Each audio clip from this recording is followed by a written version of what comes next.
My name is IÓANNA.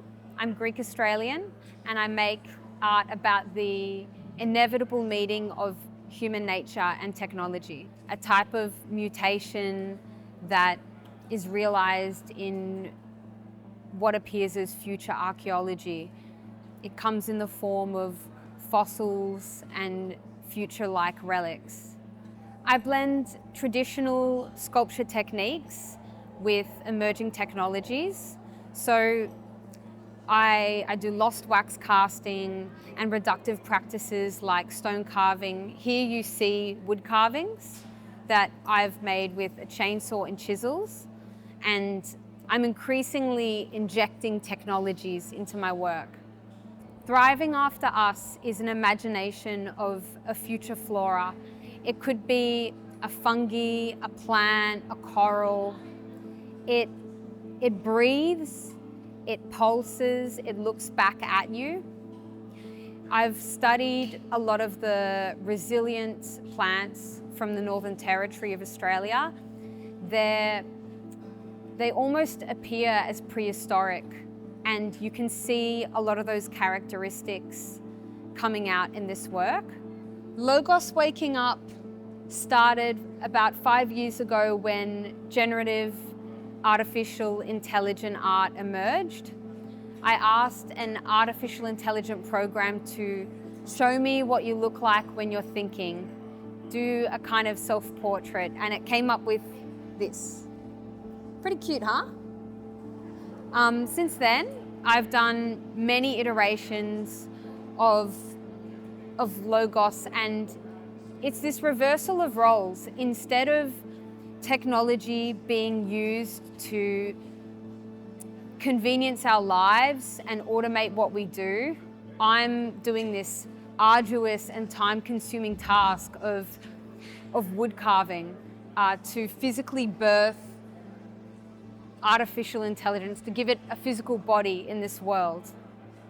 This is the fourth wood carving of Logos, and in this one you can see it waking up. It's like if Logos had a voice, I feel like it would be saying, what is this world you've birthed me into? What is it to wake up? It's looking around curiously and discombobulated.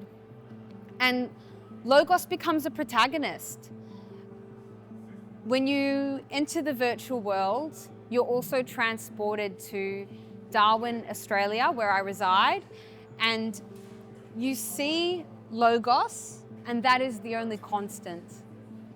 Logos is your buddy or your protagonist, and in the virtual realm you see Darwin in the Northern Territory of Australia, a very tropical place, very much as it is now, and then a potential eventuation of what we're living in. It's really interesting to see people personify and empathize with an alias once you give it a physical body and characteristics of a human. So much of what I value is the artistic process of creating, but here these works have been created with the viewer's experience in mind.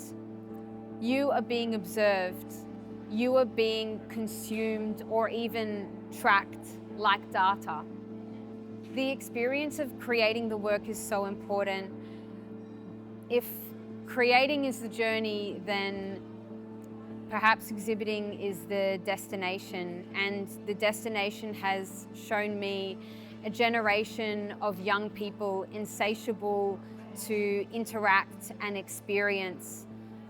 I have children coming up wanting to see with their eyes and wanting to anchor themselves into a virtual world.